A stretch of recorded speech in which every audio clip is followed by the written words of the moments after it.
Hello दोस्तों आज आपको मैं रिवीजन करा रहा हूँ। टॉपिक है हमारा एनआर का टैक्सेशन और इस टॉपिक के अंदर एनआर को मिलने वाला interest, royalty, fee for technical service, dividend, इस इनकम का टैक्सेशन को हम क्या करने वाले हैं, देखने वाले हैं। जिस पीडीएफ से आपको कवर करा रहा हूँ, ये कवर करने के बाद में कोई न्यूमेरिकल करने की भी जरूरत नहीं है, क्योंकि सारे न्यूमेरिकल मैंने इसी शीट के अंदर इनकॉर्पोरेट कर लिए थ्योरेटिकल वे के अंदर, सो डेट कॉन्सेप्ट रिवीजन से ही हमारा न्यूमेरिकल भी कवर हो जाएंगे। और ये जो हमारी शीट है, इस शीट को आप खुद 15 मिनट के अंदर कवर कर सकेंगे। ओके, और एनआर टैक्सेशन का कितना वेटेज है, कितना रेलेवेंट है, बताने की जरूरत नहीं है। और ये पीडीएफ आपको टेलीग्राम पे अवेलेबल हो जाएगा। आइए शुरू करते हैं अब हम। तो हमारा टॉपिक है कौन सा, एनआर टैक्सेशन। सबसे पहला पॉइंट है बिजनेस कनेक्शन इन इंडिया। तो अगर नॉन रेसिडेंट फॉरेन कंपनी का इंडिया में बिजनेस कनेक्शन है, बिजनेस कनेक्शन का जूस हम अगले लेक्चर के पीडीएफ में निकालेंगे। ओके, तो वो इनकम इंडिया में टैक्सेबल होगी। लेकिन विशेष बात यहां पर यह है कि बिजनेस कनेक्शन इंक्लूड्स क्या है, प्रोफेशनल कनेक्शन है। इसका मतलब यहां पर यह है कि अगर कोई फर्म ऑफ एडवोकेट है इंडिया के अंदर, वो बार के बैरिस्टर को क्या करती है, अपॉइंट करती है आर्ग्यू करने के लिए, कहां पर, बिफोर सुप्रीम कोर्ट। तो बैरिस्टर को जो पेमेंट किया गया है वो उसके लिए इंडिया में टैक्सेबल होगा, क्योंकि उसका इंडिया में प्रोफेशनल कनेक्शन बन चुका है। इसके बाद में अगर कोई नॉन रेसिडेंट या फॉरेन नॉन रेसिडेंट किसी इंडिविजुअल को सैलरी की इनकम होती है और वो सर्विसेज उसने रेंडर्ड करी है कहां पर, इंडिया में, तो वो इनकम इंडिया में टैक्सेबल होगी। और अगर सर्विस उसने इंडिया में रेंडर्ड करी है तो उसके बाद में, रिटायरमेंट के बाद में, उसको जो पेंशन भी मिलेगी वो भी पेंशन इंडिया में टैक्सेबल होगी। इवन अगर वो नॉन रेसिडेंट है तो भी टैक्सेबल होगी, क्योंकि सर्विस उसने कहां पर रेंडर्ड करी थी, इंडिया में रेंडर्ड करी थी। अब एक बात ध्यान से समझिएगा, अगर आपको सैलरी कौन दे रहा है, अगर आपको सैलरी दे रहा है हमारी गवर्नमेंट ऑफ इंडिया, किसी सिटीजन ऑफ इंडिया को क्या कर रही है, दे रही है, लेकिन उसने सर्विस कहां रेंडर करी है, आउटसाइड इंडिया रेंडर करी है, तो वो सैलरी उसकी इंडिया में टैक्सेबल होगी। जैसे कि मान लीजिए इंडियन गवर्नमेंट किसी सिटीजन ऑफ इंडिया को पेमेंट कर रही है जो कि इंडियन एम्बेसी के अंदर एम्प्लॉयड है, कहां पे, टोक्यो जापान में, तो वो सैलरी उसकी इंडिया में टैक्सेबल होगी। लेकिन विशेष बात यह है कि उसको वहां पर जो अलाउंसेस और परक्यूसिट दिए जा रहे हैं वो इनकम टैक्स में सेक्शन 10 क्लॉज 7 के प्रोविजन से क्या होते हैं, एग्जेम्प्ट होते हैं। इसके बाद में आते हैं नॉन रेसिडेंट को अगर कोई डिविडेंड इनकम हो रही है और वो डिविडेंड एक इंडियन कंपनी ने क्या करा है, पे कर रही है, और वो डिविडेंड इवन आउटसाइड इंडिया क्या कर रही है, पे कर रही है, लेकिन इंडियन कंपनी पे कर रही है, तो वो डिविडेंड इनकम भी इंडिया में टैक्सेबल होने वाली है। इसके बाद में आते हैं हम किसको लेके, इंटरेस्ट को लेके। इंटरेस्ट वर्ड के अंदर सर्विस फी, अदर चार्जेस भी क्या होते हैं, इंक्लूड होते हैं। अगर इंटरेस्ट कौन पे कर रहा है, गवर्नमेंट पे कर रहा है किसी भी नॉन रेसिडेंट को या किसी भी किसको, फॉरेन कंपनी को, तो वो इंटरेस्ट की इनकम इंडिया में टैक्सेबल होगी। अगर इंटरेस्ट का पेमेंट क्या कर रहा है, कोई रेसिडेंट कर रहा है, नॉन रेसिडेंट को कर रहा है, तो वो इंटरेस्ट की इनकम इंडिया में तब ही टैक्सेबल होगी अगर उस लोन का utilization for the purpose of business और प्रोफेशन इन इंडिया किया गया है, या फिर उस लोन का utilization for the purpose of earning income from any source in India किया गया है। तो ऐसी स्थिति में नॉन रेसिडेंट को मिलने वाला इंटरेस्ट इंडिया में टैक्सेबल होने वाला है। अगर इंटरेस्ट का पेमेंट कोई नॉन रेसिडेंट ही किसी नॉन रेसिडेंट को कर रहा है, किसी फॉरेन कंपनी को क्या कर रहा है, इंटरेस्ट का पेमेंट कर रहा है, इवन आउटसाइड इंडिया कर रहा है, लेकिन उस लोन का utilization for the purpose of business और प्रोफेशन इन इंडिया किया गया है, तो वो इंटरेस्ट की इनकम इंडिया में डीम टू एक्रू और अराइज मानी जाएगी। लेकिन विशेष बात ध्यान से समझ लीजिएगा, और विशेष बात यह है कि अगर एक नॉन रेसिडेंट किसी दूसरे नॉन रेसिडेंट को इंटरेस्ट का पेमेंट कर रहा है और उस लोन का utilization for the purpose of earning income from any source in India किया गया है, तो ऐसी स्थिति में वो इंटरेस्ट की इनकम इंडिया में डीम टू एक्रू अराइज नहीं मानी जाएगी। मतलब ये है कि आपने लोन लेके, किसी नॉन रेसिडेंट ने किसी नॉन रेसिडेंट से ही लोन लेके इंडिया में शेयर्स में इन्वेस्ट कर दिया है, ठीक है ना, एफडी करा ली है, शेयर से उसको डिविडेंड मिल रहा है, एफडी से उसको क्या मिल रहा है, इंटरेस्ट मिल रहा है। तो ऐसी स्थिति में वो डिविडेंड की जो इनकम हो रही है, ठीक है ना, और उसको लोन से जो इंटरेस्ट की इनकम हो रही है, वो इनकम इंडिया में एक्रू और अराइज नहीं मानी जाएगी। वो तभी मानी जाएगी अगर उस लोन का यूटिलाइजेशन वो शेयर्स परचेस करने के लिए नहीं, एफडी करने के लिए नहीं, for the purpose of business और प्रोफेशन इन इंडिया करता, तो वो इनकम टैक्सेबल होती है। विशेष बात ये कब लगेगा, जब एक नॉन रेसिडेंट किसी दूसरे नॉन रेसिडेंट को क्या दे रहा है, इंटरेस्ट दे रहा है। अगर यही कोई रेसिडेंट दे रहा होता नॉन रेसिडेंट को, तो ऐसी स्थिति में अगर उस लोन का utilization for the purpose of earning income any source in India होता, तो भी वो इंटरेस्ट की इनकम इंडिया में क्या होती है, टैक्सेबल होती है। इसके बाद में आते हैं हम कौन सी इनकम पे, रॉयल्टी इनकम पे। ध्यान रखिएगा, अगर पेटेंट को, कॉपीराइट को, ट्रेडमार्क को परमानेंटली ट्रांसफर कर देते हैं, तो उससे होने वाली इनकम कैपिटल गेन की इनकम होती है, उसको हम रॉयल्टी नहीं मानते हैं। लेकिन अगर हम परमिट टू यूज कर देते हैं, ठीक है ना, patent, copyright, trademark, know how को, तो उससे मिलने वाला कंसीडरेशन रॉयल्टी होता है। अब विशेष बात यह है कि अगर हमने कोई इंडस्ट्रियल और कॉमर्शियल इक्विपमेंट आपको यूज करने के लिए दिए हैं, तो उनसे होने वाला कंसीडरेशन भी क्या माना जाएगा, रॉयल्टी ही माना जाएगा। और उसके साथ में, इक्विपमेंट के साथ में हम आपसे कोई सर्विस फी भी चार्ज कर रहे हैं, तो वो सर्विस फी भी क्या मानी जाएगी, रॉयल्टी ही मानी जाएगी। अब एक विशेष बात ध्यान से समझिएगा, अगर हमने आपको कोई इक्विपमेंट दिए हैं और कोई सर्विस दी है, लेकिन वो इक्विपमेंट और सर्विस इसलिए दिए है for the purpose of prospecting, extraction, production of क्या है, मिनरल ऑयल है, नेचुरल गैस है, और क्या है, पेट्रोलियम है, तो आपको ध्यान होना चाहिए कि ऐसी स्थिति में नॉन रेसिडेंट पे सेक्शन 44BB एप्लीकेबल होता है, वो यहां पर कवर होने वाला नहीं है। मतलब क्या हो, इक्विपमेंट दिया, कोई सर्विस दी है प्रोस्पेक्टिंग करने के लिए, एक्सट्रैक्शन करने के लिए, प्रोडक्शन करने के लिए, मिनरल ऑयल का, नेचुरल गैस का और हमारे पेट्रोलियम का, तो ऐसी स्थिति में 44BB एप्लीकेबल होता है। अभी जो हम पढ़ रहे हैं वो एप्लीकेबल नहीं होने वाला है।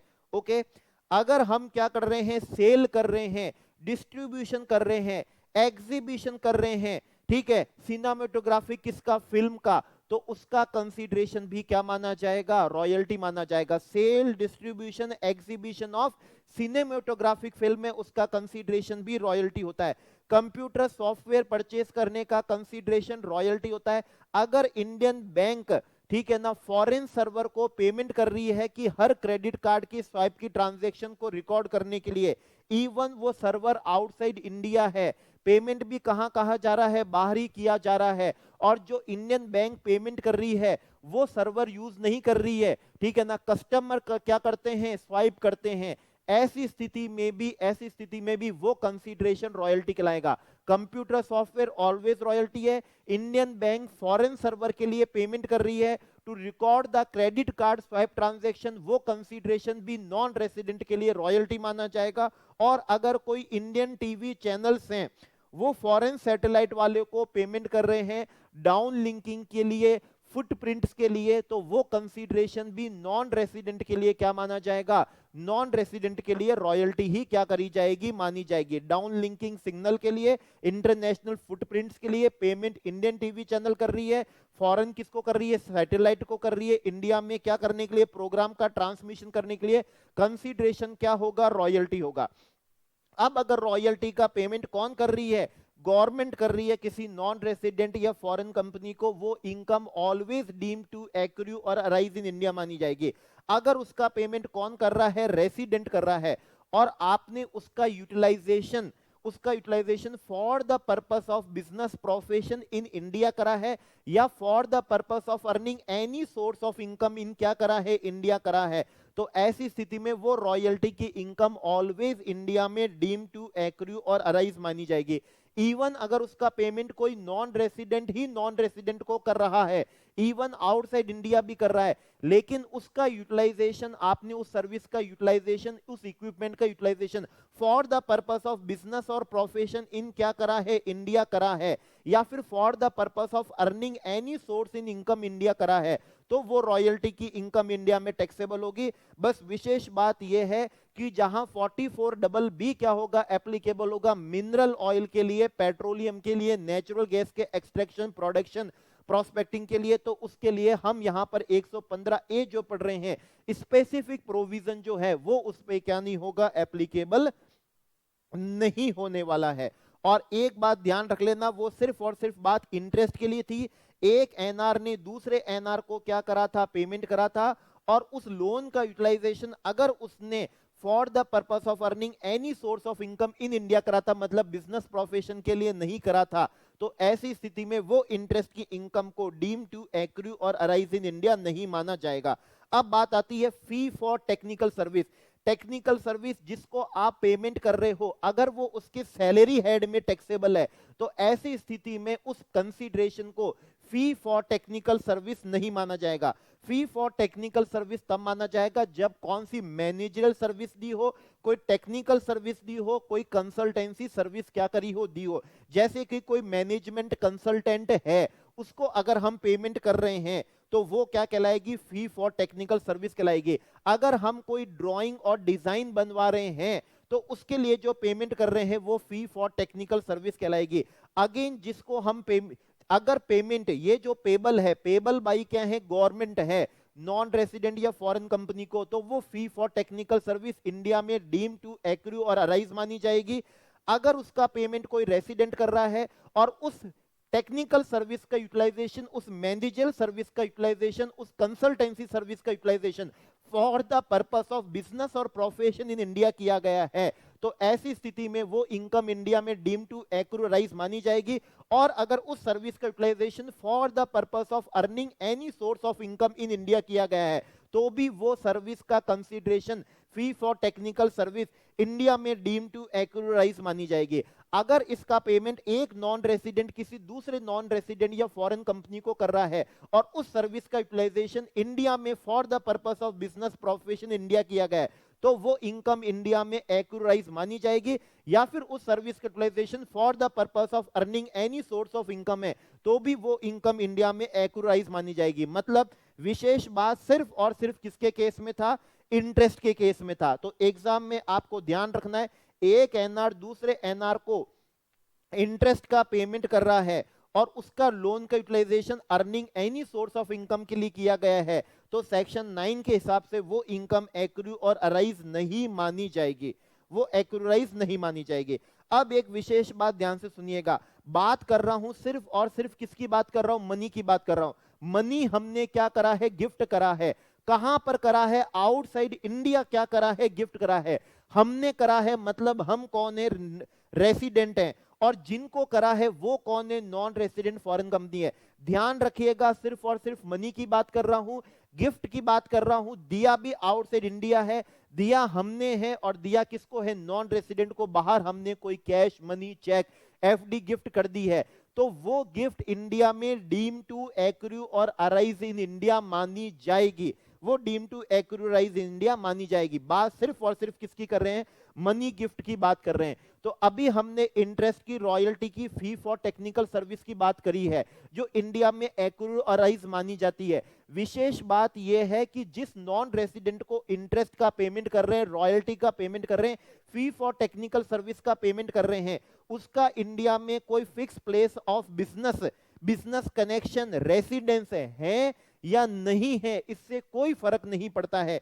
इवन अगर उसका कोई फिक्स प्लेस ऑफ बिजनेस नहीं है, कोई प्लेस ऑफ रेसिडेंस नहीं है, इवन कोई बिजनेस कनेक्शन इन इंडिया भी नहीं है जहां से उसने ये सर्विस क्या करी हो, रेंडर करी हो, टेक्निकल सर्विस वाली, पेटेंट, कॉपीराइट, ट्रेडमार्क को यूज करने की सर्विस, लोन दिया हो, इवन अगर कुछ भी नहीं है इंडिया में, तो भी वो इंडिया में ही इनकम डीम टू एक्रू और अराइज क्या करने वाली है, मानी जाने वाली है। अब इसके बाद में हम आते हैं इसकी किस पे, टैक्सेबिलिटी पे। Taxability of royalty fee for technical service interest की बात अब अभी हम नहीं कर रहे हैं, हम बात कर रहे हैं किसकी, रॉयल्टी की, फी फॉर टेक्निकल सर्विस की, जो नॉन रेसिडेंट को दी जा रही है, फॉरेन कंपनी को दी जा रही है। इसमें देखने वाली बात यह है, अगर उनका इंडिया में परमानेंट एस्टेब्लिशमेंट नहीं है, अगर नहीं है, ठीक है, पहली बात तो हो या नहीं हो, वो दोनों ही केस में royalty fee for technical service India में टैक्सेबल है। जब हमने केसेस पढ़े उन केसेस के अंदर अगर पीई नहीं है तो उस केस में उनकी taxability at the rate of 10% से होगी, प्लस उसके ऊपर एप्लीकेबल सरचार्ज लग सकेगा, और सेस तो ऑलवेज लगता ही लगता है। लेकिन एक बात हमेशा ध्यान रखना, हमने डबल टैक्सेशन रिलीफ के अंदर क्या करा था, पढ़ा था, और वहां यह पढ़ा था अगर DTAA की रेट और इनकम टैक्स के प्रोविजन की rate which ever is more beneficial हो, वो क्या होगी, एप्लीकेबल होगी, that is which ever is lower होगा। एक बात और समझ लेना, अगर DTAA की रेट एप्लीकेबल होती है तो उस पे कोई फर्दर सरचार्ज और सेस क्या नहीं होता है, एप्लीकेबल नहीं होता है। ठीक है, तो 115A की रेट है 10%, सेस तो ऑलवेज लगना ही है, सरचार्ज देखना पड़ेगा कि कितना पेमेंट किया जा रहा है। ये तभी होगा जब इंडिया में परमानेंट एस्टेब्लिशमेंट नहीं है। अब जहां आप पे टैक्स रेट स्पेसिफिक कर दी गई है, तो अब इस इनकम में से किसी भी एक्सपेंस की आपको डिडक्शन नहीं मिलेगी। किसी भी एक्सपेंस की डिडक्शन नहीं मिलने का मतलब है आपको पीजीबीपी हेड हो या फिर आईओएस का हेड हो, कोई भी हेड की डिडक्शन नहीं मिलेगी। ठीक है, लेकिन ध्यान रखिए ये एक एक्टिव इनकम है, ठीक है ना। आपने patent, copyright, trademark, know how use करने को दिया, मैनेजर सर्विस दी है, टेक्निकल सर्विस दी है, कंसल्टेंसी सर्विस दी है, आपने एक एक्टिव इनकम कमाई है। तो जहां एक्टिव इनकम कमाई है वहां पर आपको चैप्टर 6A की क्या मिल जाएगी, डिडक्शन मिल जाएगी। आप अपने दूसरे लॉसेस इस इनकम में से सेट ऑफ कर सकते हो। लेकिन क्वेश्चन सॉल्व करते समय ध्यान रखना, अनएब्सॉर्ब डेप्रिसिएशन को आप यहां सेट ऑफ नहीं कर सकते, क्योंकि पीजीबीपी हेड की कोई डिडक्शन और आईओएस हेड की कोई डिडक्शन हमको नहीं मिलती है। ओके, ऑडिट की भी कोई क्या नहीं है, रिक्वायरमेंट नहीं है।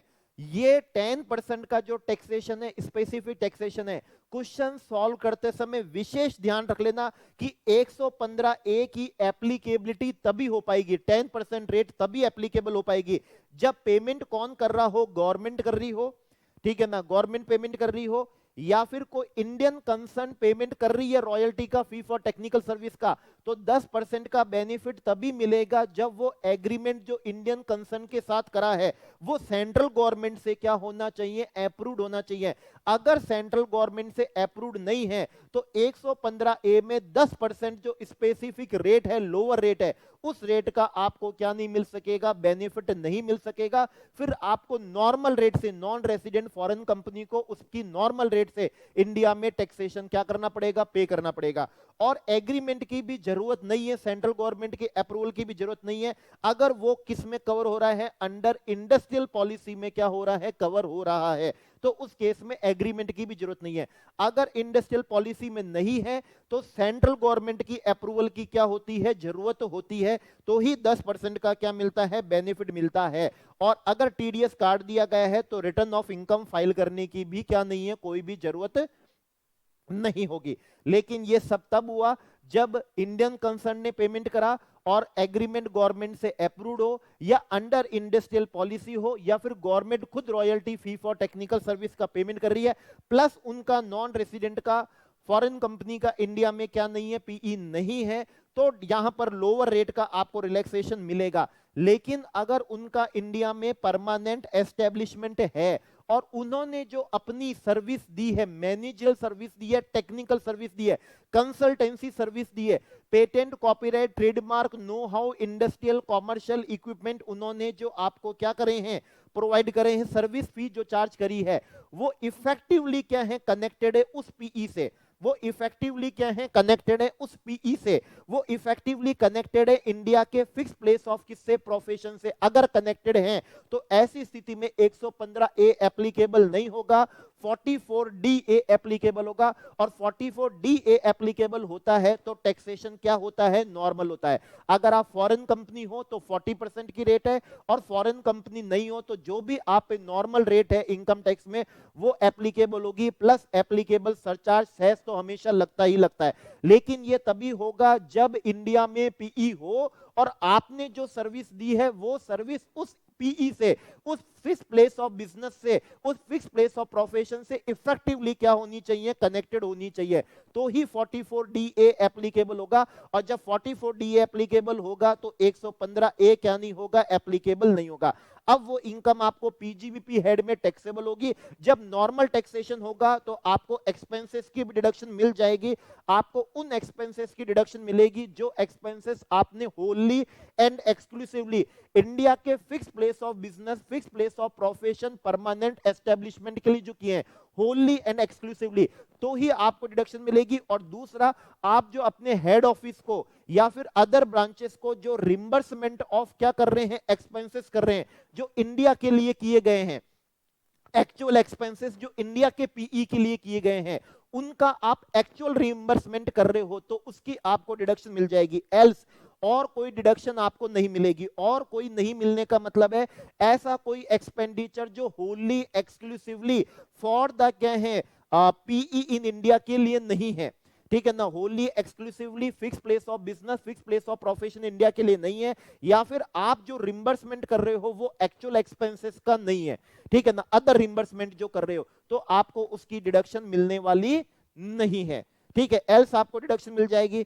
चैप्टर 6A की क्या मिलेगी, बिल्कुल डिडक्शन मिलेगी। वो तो 115A में भी क्या मिलती है, डिडक्शन मिलती है, इधर भी मिलेगी। लॉ से सेट ऑफ कर सकोगे, वो बिल्कुल राइट है, वो तो 115A में भी कर सकते थे, यहां पर भी कर सकते हो। लेकिन विशेष बात यह है कि आपको compulsorily always books of accounts maintain करके आपको ऑडिट करवानी रिक्वायर्ड होगी। लेकिन एज सच यहां पर कोई रिक्वायरमेंट नहीं थी, क्योंकि यहां पर आपका टैक्सेशन एक स्पेसिफिक कर दिया गया था, without providing any deduction under PGP head and क्या है, आईओएस हेड कर दिया गया था। इसलिए बुक्स ऑफ अकाउंट्स मेंटेन और उसकी ऑडिट की रिक्वायरमेंट से रिलैक्सेशन दे दिया गया था। लेकिन यहां कंपल्सरी बुक्स ऑफ अकाउंट्स और ऑडिट आपको क्या हो जाएगी, रिक्वायर्ड हो जाएगी। तो ये हमारा कौन सा हुआ, 44DA हुआ वर्सेस 115A हुआ। ये कब हुआ है, जब रॉयल्टी और फी फॉर क्या हो, टेक्निकल सर्विस हो। ध्यान रख लीजिएगा 115A नो पीई होता है, और साथ ही या फिर तो इंडस्ट्रियल पॉलिसी हो या फिर इंडियन कंसर्न ने जो royalty fee for technical service दी है, ठीक है, एग्रीमेंट सेंट्रल गवर्नमेंट से क्या होना चाहिए, अप्रूव्ड होना चाहिए। अब हमने कोई जीएसएम सेलुलर, ठीक है ना, केस था GSM cellular radio telephone systems का, हमने उनसे क्या करे हैं, इंपोर्ट करे हैं जीएसएम क्या है, मोबाइल फोन। और उस जीएसएम सेल फोन के अंदर सॉफ्टवेयर एम्बेडेड है, क्योंकि बिना सॉफ्टवेयर के हार्डवेयर क्या नहीं करेगा, फंक्शन नहीं करेगा। और यहां पर हम टेलीकम्युनिकेशन सर्विस प्रोवाइड नहीं कर सकेंगे अगर सेल फोन के अंदर सॉफ्टवेयर नहीं होगा। तो ऐसी स्थिति में अब क्वेश्चन राइज होता है, ये जो हमने हार्डवेयर सेल फोन इंपोर्ट करे हैं उसके लिए जो पेमेंट कर रहे हैं, क्या वो पेमेंट एक सॉफ्टवेयर का पेमेंट मान के हम उसको रॉयल्टी मान लें, और अगर रॉयल्टी मान लेंगे तो वो इनकम एक्यूराइज इन इंडिया हो जाएगी। तो इसके लिए आंसर दिया गया कि उस सॉफ्टवेयर की जो हार्डवेयर के अंदर एम्बेडेड है उसकी कुछ भी इंडिपेंडेंट एग्जिस्टेंस नहीं है, उसका कोई भी इंडिपेंडेंट क्या नहीं है, यूज नहीं है, वो सिर्फ इंटीग्रल पार्ट है किसका, जीएसएम सेलुलर का, सॉफ्टवेयर का, उसका कोई इंडिपेंडेंट यूज नहीं है, इंडिपेंडेंट क्या नहीं है, एग्जिस्टेंस नहीं है। वो इसलिए दिया गया है सो डेट मोबाइल जो हार्डवेयर है आपका वो क्या कर सके, फंक्शन कर सके। तो ऐसी स्थिति में जब वो उसकी इंडिपेंडेंट यूज नहीं है, इंडिपेंडेंट एग्जिस्टेंस नहीं है, वो मियरली क्या कर रहा है, फैसिलिटेट कर रहा है, ठीक है ना, फैसिलिटेट कर रहा है किसको, हार्डवेयर के फंक्शन को। तो ऐसी स्थिति में वो जो पेमेंट किया गया है उस पेमेंट को रॉयल्टी नहीं माना जाएगा, उसको क्या नहीं माना जाएगा, रॉयल्टी नहीं माना जाएगा। तो ये अभी हमने royalty fee for technical service क्या करा, कवर करा, उसका हमने टैक्सेशन कवर करा, इंटरेस्ट की इनकम कम एक्यूराइज होगी वो हमने कवर करा। अब अभी इंटरेस्ट का भी क्या देख लेते हैं, टैक्सेशन देख लेते हैं। यस अब मैं आपको करा रहा हूं इंटरेस्ट, जो बहुत ही एग्जाम के पॉइंट ऑफ व्यू से इंपॉर्टेंट है। इंटरेस्ट कौन सा, जो मनी बोरो होता है उस इंटरेस्ट की बात कर रहा हूं, लोन के इंटरेस्ट की बात कर रहा हूं, और किसी इंटरेस्ट की बात नहीं कर रहा हूं। कोई सिक्योरिटी पे मिलने वाला इंटरेस्ट है उसकी बात नहीं कर रहा हूं, लोन की बात कर रहा हूं। और ये इंटरेस्ट अगर किसी नॉन रेसिडेंट फॉरेन कंपनी को मिल रहा है तो उसकी टैक्सेबिलिटी क्या होगी वो हम देखेंगे। अच्छा, वो इनकम एक्यूराइज इन इंडिया होती है, वो अभी हमने सेक्शन 9 सबसेक्शन 1 और क्लॉज 5 से देखा था। बस विशेष बात यही थी कि एक एनआर दूसरे एनआर को दे रहा है, ठीक है ना, और उसका utilization for the purpose of business profession India नहीं हुआ है, earning any source of income in India हुआ है, तो वो इंटरेस्ट की इनकम को एक्रू और अराइज इन इंडिया नहीं माना जाता है। जहां नहीं माना जाता है वो टैक्सेबिलिटी का क्वेश्चन अराइज नहीं होता है। एल्स टैक्सेबिलिटी क्या होगी, ध्यान से सुनिए, अगर वो लोन फॉरेन करेंसी में दिया है तो ही सेक्शन 115 ए लगेगा और टैक्सेशन होगा एट द रेट ऑफ कितने से, 20% से, एट द रेट ऑफ कितने से, 20% से। और यही अगर इंटरेस्ट का पेमेंट कौन सी यूनिट कर रही है, जो सिचुएटेड है आईएफएससी में, इंटरनेशनल फाइनेंशियल सर्विस सेंटर में, तो ऐसी स्थिति में वो इंटरेस्ट 10 क्लॉज 15 से एग्जेम्प्ट होता है। ध्यान से समझ लीजिएगा, फॉरेन करेंसी होना चाहिए लोन का और 20% टैक्सेशन होगा, और इसका इंटरेस्ट का पेमेंट आईएफएससी की यूनिट कर रही है तो वो क्या होती है, एग्जेम्प्ट होती है। अब एक बात ध्यान से सुनिएगा, किसी नॉन रेसिडेंट ने इंडिया में कोई टेक्निकल सर्विस दी है, ठीक है ना, तो उसका यूटिलाइजेशन इंडिया में हुआ है, वो fee for technical service India में क्या होगी, टैक्सेबल होगी, 115 ए लगेगा। वो कंसीडरेशन हमने कैसे पे कर दिया, डिबेंचर इशू करके पे कर दिया, और अब उस डिबेंचर पे जो क्या मिल रहा है, इंटरेस्ट मिल रहा है, वो इंटरेस्ट 115 ए एप्लीकेबल नहीं होगा, क्योंकि 115 ए इंटरेस्ट तब एप्लीकेबल होता है जब लोन हमने किस में करा हो, फॉरेन करेंसी में करा हो। और यहां पर जो हमको डिबेंचर मिले हैं, हमने कोई फॉरेन करेंसी के अंदर क्या नहीं करे, डिबेंचर्स नहीं लिए, फॉरेन करेंसी में लोन नहीं दिया, हमने तो टेक्निकल सर्विस दी थी, उसका कंसीडरेशन हमको क्या मिला, डिबेंचर मिला, और अब उसका जो इंटरेस्ट मिल रहा है वो interest money borrow loan provided in foreign currency से नहीं है। तो ऐसी स्थिति में उस पे 20% की जो स्पेशल टैक्स रेट है वो एप्लीकेबल नहीं हो पाएगी। अब और ज्यादा ध्यान से सुनिएगा, अगर इंफ्रास्ट्रक्चर डेट फंड को हमने लोन दिया है, किसी नॉन रेसिडेंट या फॉरेन कंपनी ने इंफ्रास्ट्रक्चर डेट फंड को, इंडिया में इंफ्रास्ट्रक्चर का डेवलपमेंट हुआ जाएगा, जिसकी खुद की इनकम ही इंडिया में 10 क्लॉज 47 से एग्जेम्प्ट हुआ करती है, तो ऐसी स्थिति में वो लोन आप इंडियन करेंसी में दो या फॉरेन करेंसी में दो, बड़ी विशेष बात है, कोई प्रॉब्लम नहीं है।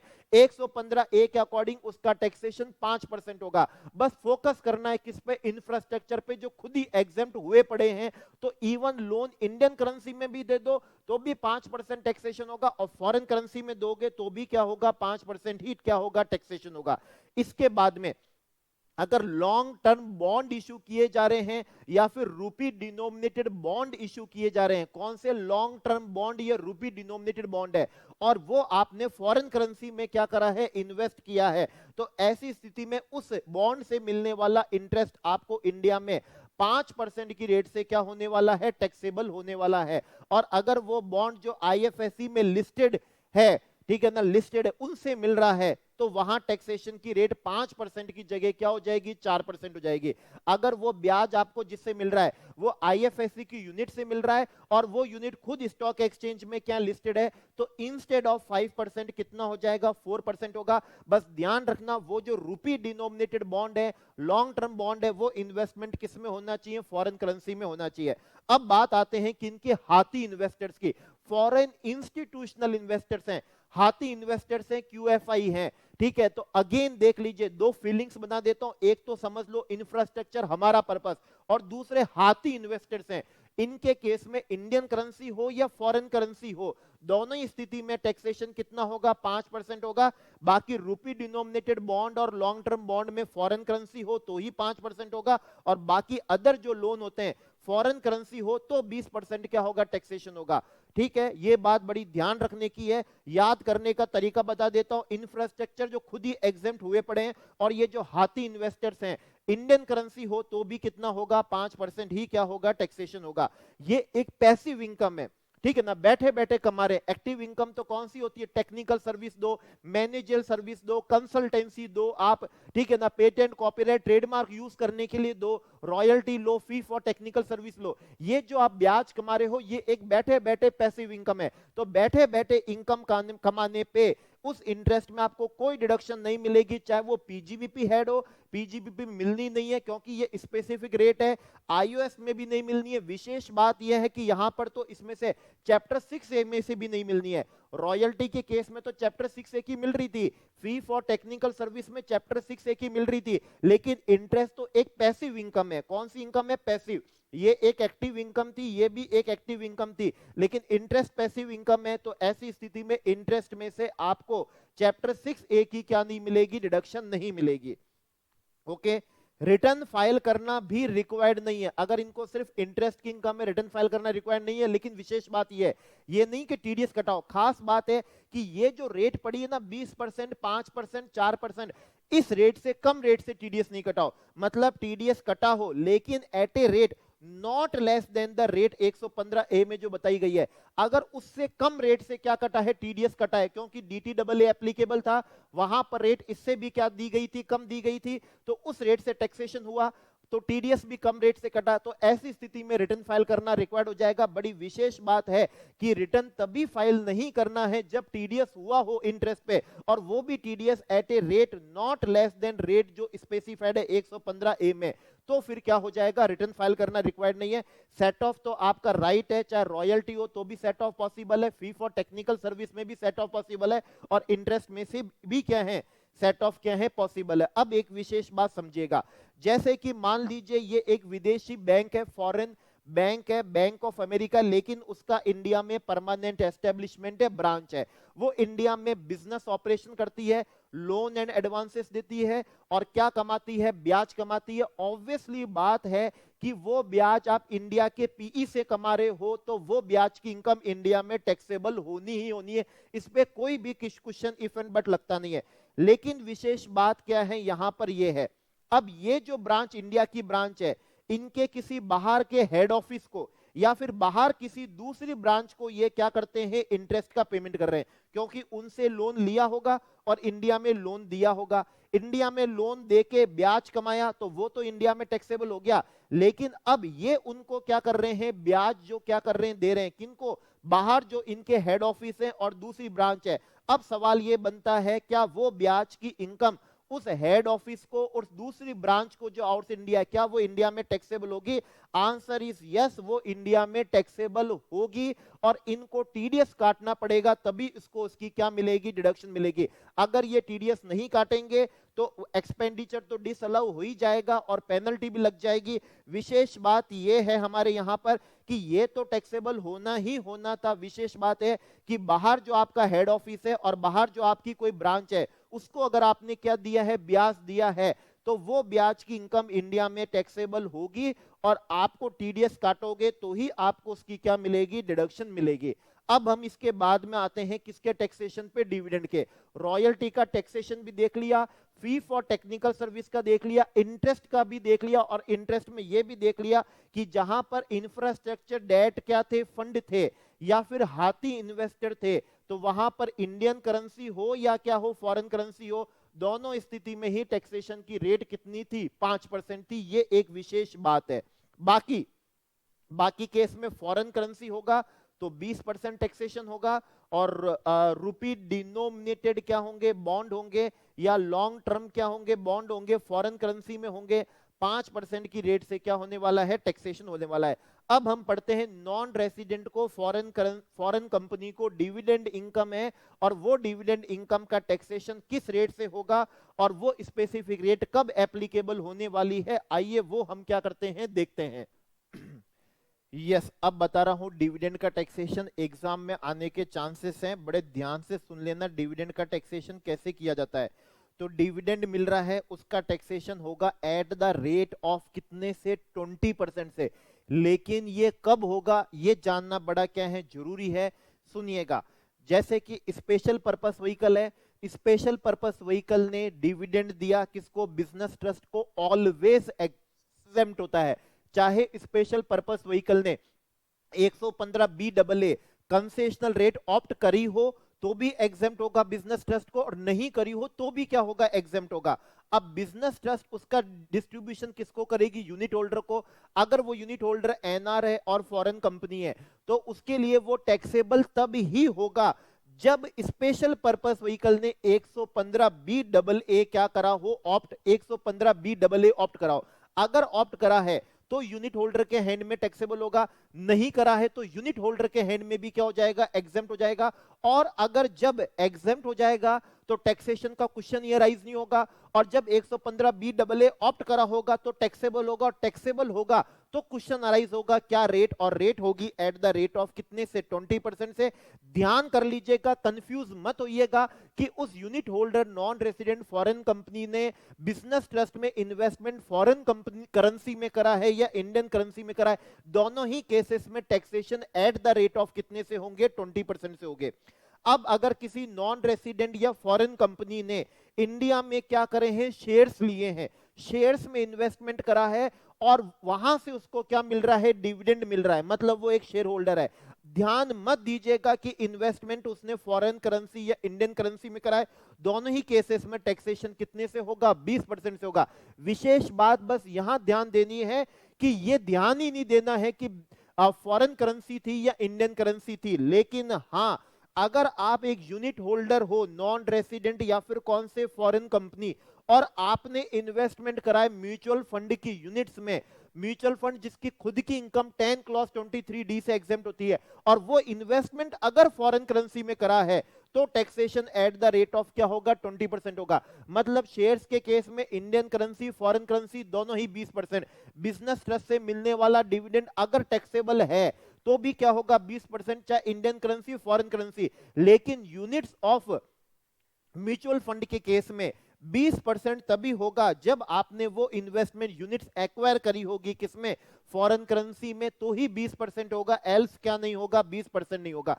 डिविडेंड इनकम भी एक पैसिव इनकम है।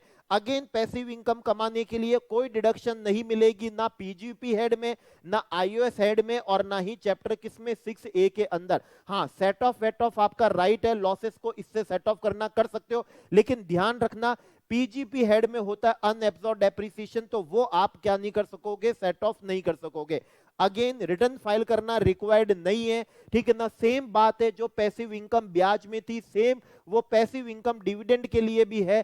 टीडीएस कटा हो, लेकिन टीडीएस कटा हो at a rate not less than rate जो 115 ए में 20% दी, उससे कम पे नहीं कटा हो, तो ही रिटर्न फाइल करना आपको क्या नहीं होगा, रिक्वायर्ड नहीं होगा। बस ध्यान कर लेना, Indian currency foreign currency 20%, Indian currency foreign currency 20%, units of mutual fund के केस में फॉरेन करेंसी तो ही क्या होगा, 20% होने वाला है। और आज का लास्ट डिस्कशन हम कर लेते हैं अगेन कौन सा, इंटरेस्ट और डिविडेंड का। ओके, अगर आप ओवरसीज फाइनेंशियल ऑर्गेनाइजेशन हो, बड़ा स्पेशल होते हैं, जैसे एफआईआई बड़े स्पेशल होते हैं, इंफ्रास्ट्रक्चर डेट फंड थे बड़े स्पेशल थे, तो स्पेशल के साथ में हमने क्या देखा था, इंफ्रास्ट्रक्चर डेट फंड में कि क्या हो, इंडियन करेंसी फॉरेन करेंसी दोनों ही केस में 5%, एफआईआई के केस में इंडियन करेंसी फॉरेन करेंसी दोनों ही केस में कितना है, ठीक है, इंटरेस्ट था, लोन का, मनी बोरो का 5% ही था। अब हम करते हैं एफआईआई, सॉरी एफआई नहीं, ओवरसीज फाइनेंशियल क्या है, ऑर्गेनाइजेशन है, इन्वेस्टमेंट कराए यूनिट्स ऑफ किसमें, यूटीआई में, म्यूचुअल फंड की फॉरेन करेंसी में इन्वेस्ट कराए, किसमें कराए, फॉरेन करेंसी में, टैक्सेशन होगा at the rate of 10%। Again passive income में कोई डिडक्शन नहीं मिलेगी आपको पीजीपी, आईओएस और चैप्टर 6A में, क्योंकि ये पैसिव इनकम है। ओके, फॉरेन इंस्टीट्यूशनल इन्वेस्टर वही फीलिंग बड़े खास हैं, हाथी इन्वेस्टर्स हैं, इन्वेस्टमेंट फॉरेन करेंसी में करो या इंडियन करेंसी में करो, दोनों ही केसेस के अंदर आपका टैक्सेशन कितना होगा, एट द रेट ऑफ 20% से होगा, चाहे इंटरेस्ट हो, चाहे कौन सा हो, डिविडेंड हो।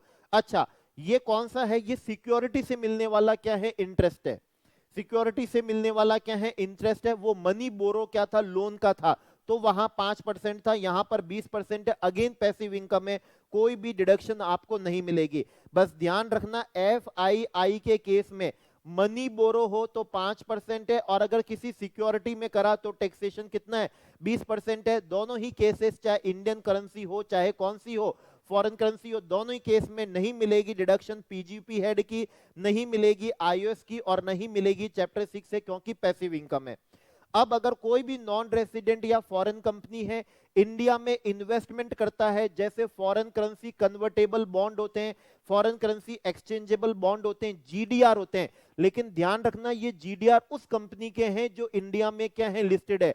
अगर उस कंपनी के अंडरलाइंग शेयर्स, तो क्या अंडरलाइंग असेट तो शेयर्स होगा, और क्या इश्यू करे, जीडीआर क्या करे, बाहर इश्यू करे हैं, इन फॉरेन करेंसी में ही करे हो। किस में करे हो, फॉरेन करेंसी में ही करे हो, तो उसका taxation at the rate of कितने से होगा, 10% से होगा।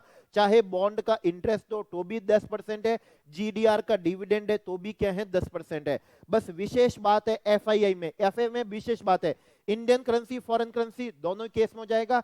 और ठीक है, और टैक्सेशन 10% से नहीं होके यहां पर कितना होगा, 20% होगा। बाकी के केस में आप देख लीजिए। अच्छा, और बता देता हूं, अगर एक तरफ तो रूपी डिनोमिनेटेड बॉन्ड है और एक तरफ आपके पास में कौन से हैं, जीडीआर हैं, या फिर फॉरेन करेंसी कन्वर्टेबल बॉन्ड या फॉरेन करेंसी एक्सचेंजेबल बॉन्ड है। रूपी डिनोमिनेटेड बॉन्ड है, लॉन्ग टर्म बॉन्ड है, आप इस तरह से भी लिख सकोगे। ठीक है, taxation at the rate of कितना है, 5% है। होना किसमें चाहिए, फॉरेन करेंसी में होना चाहिए। यहां पर taxation at the rate of 10% है, होना किसमें चाहिए, फॉरेन करेंसी में होना चाहिए। तो लॉन्ग टर्म बॉन्ड से हमने बोरोइंग ली है, रूपी डिनोमिनेटेड बॉन्ड से बोरोइंग ली है, टैक्सेशन मात्र कितना रहेगा, 5% ही रहेगा। हम चाहते हैं कि बोरोइंग किसमें हो, रूपी डिनोमिनेटेड के अंदर हो, ताकि हमारी रिस्क क्या हो, कम हो। लेकिन वो चाहते हैं कि बोरोइंग किसमें हो, फॉरेन करेंसी कन्वर्टेबल बॉन्ड में हो, एक्सचेंजेबल बॉन्ड में हो, तो टैक्सेशन कितना हो जाएगा, 10% हो जाएगा। दोनों ही केस में इन्वेस्टमेंट किसमें होनी चाहिए, फॉरेन करेंसी में, और ये जीडीआर उस कंपनी के होनी चाहिए जो इंडिया में क्या हो, लिस्टेड हो, तो ही आपको ये 10% वाला क्या मिलने वाला है, बेनिफिट मिलने वाला है। तो ये आपको मैंने कंप्लीट रिवीजन करा दिया। इस पीडीएफ के साथ में आप 10 मिनट में रिवाइज कर सकोगे। सीए फाइनल के अंदर इतना इंपॉर्टेंट टॉपिक अगर 10 मिनट में रिवाइज हो सके किसी पीडीएफ से, तो एक ये वंडरफुल चीज होने वाली है। ठीक है, okay friends, thank you friends.